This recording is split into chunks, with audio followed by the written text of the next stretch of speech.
דברים שהם לא הכי פוליטיקלי קורקט, כן? תמיד אחזתי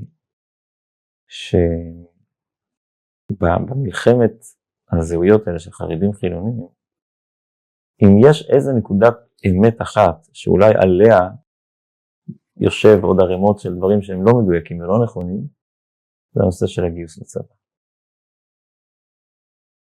כאילו, הרי תמיד, כל דבר צריך להיות לו איזה נקודת אמת שמחזיקה את הטיעון.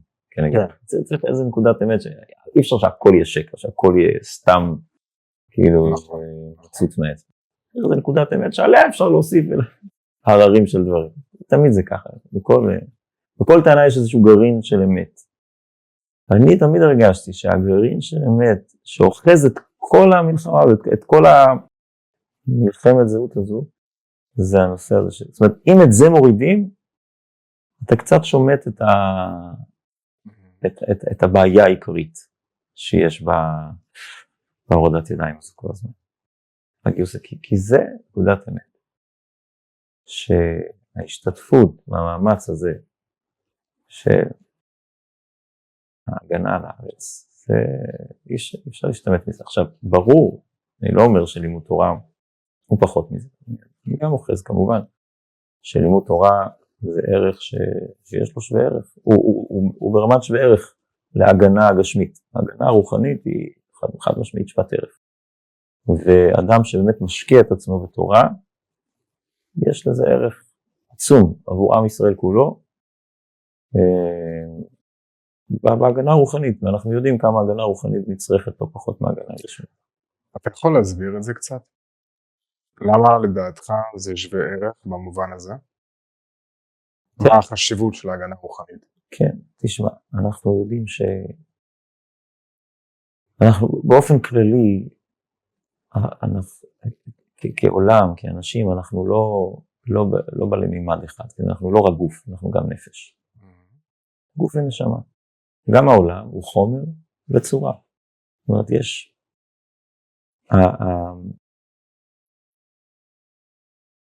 אנחנו לא יכולים להתייחס אך ורק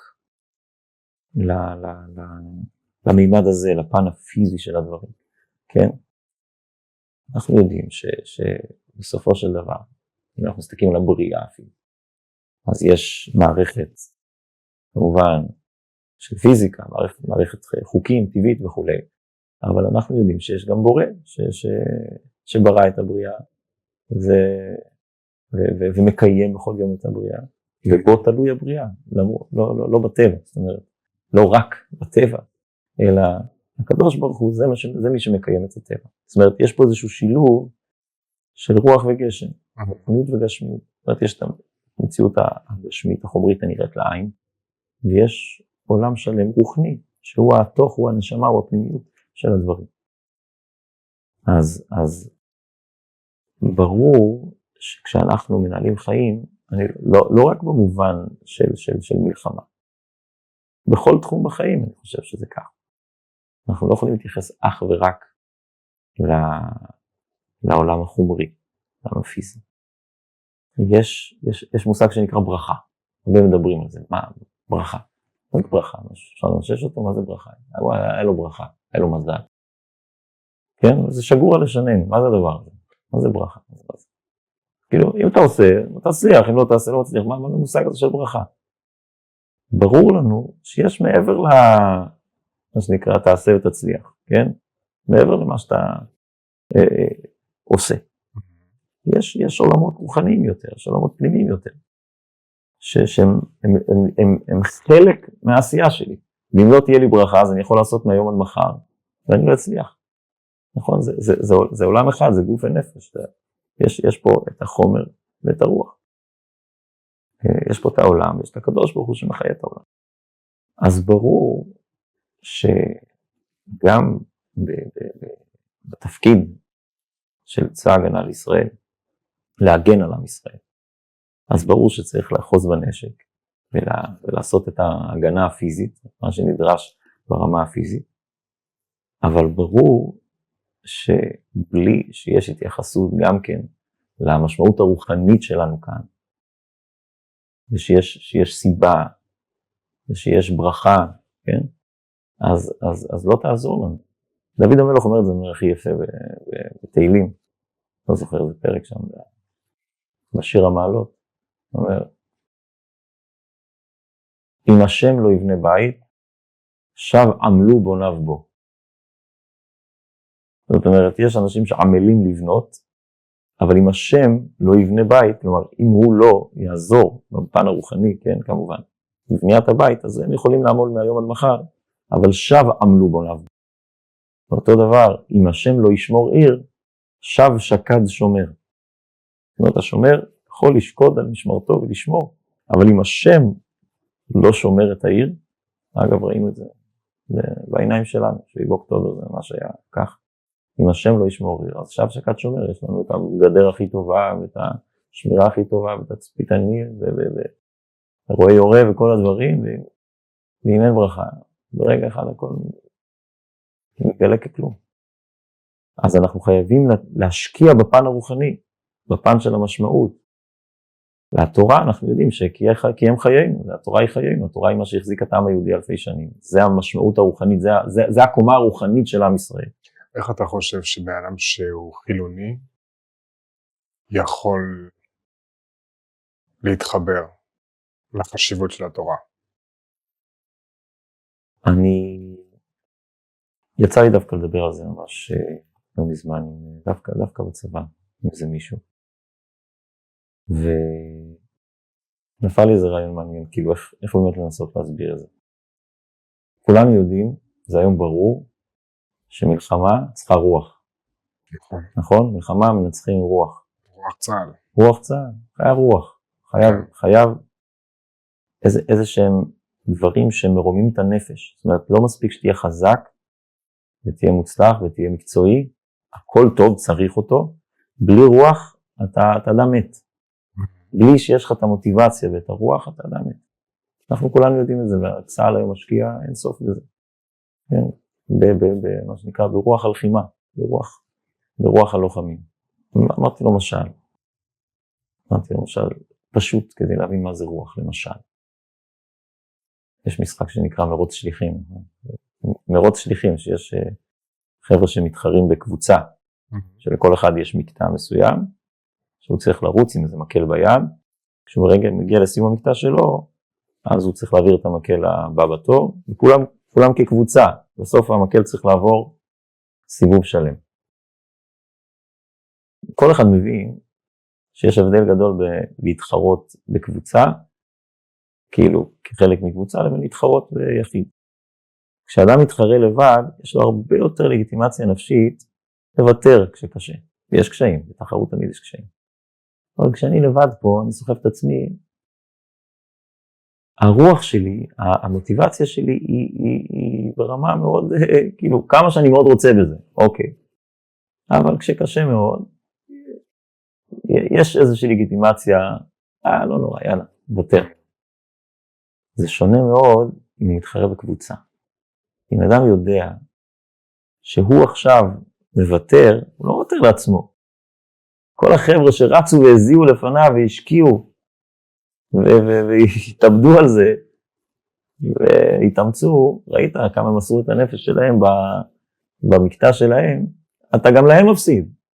אתה חלק מקבוצה, אתה לא משהו, אתה לא מזניח רק את החלק שלך.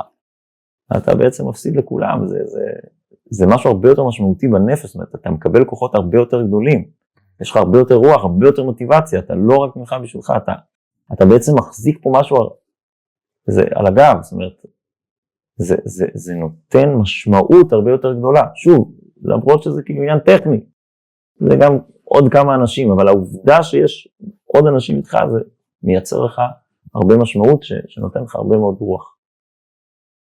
אני חושב שזה משל מאוד טוב להבין מה המשמעות של להחזיק את המקל הזה שאבותינו במשך שנים, דור אחרי דור, מסרו את הנפש שלנו.